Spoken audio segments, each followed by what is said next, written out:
সম্মানিত উপস্থিতি, রাসূল সাল্লাল্লাহু আলাইহি ওয়াসাল্লাম বলেন, আনা যাঈমুন বিবাইতিন ফি ওয়াসাতিল জান্নাহ। তিন শ্রেণীর মানুষকে আমি জান্নাতে নিয়ে যাব।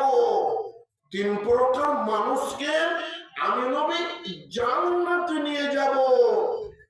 এক, লিমান তারাকাল মিরআ ওয়া ইন কানা মুহিক্কান।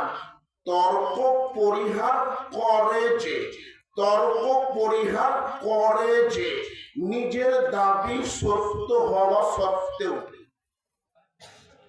দুজন তর্ক লেগেছে, একজন তো সঠিক, ঠিক না বেটি বলেন? নিজের দাবি সত্য হওয়া সত্ত্বেও তর্ক পরিহার করবে যে, আল্লাহ নবী বলছেন আমি তাকে জান্নাতে নিয়ে যাব।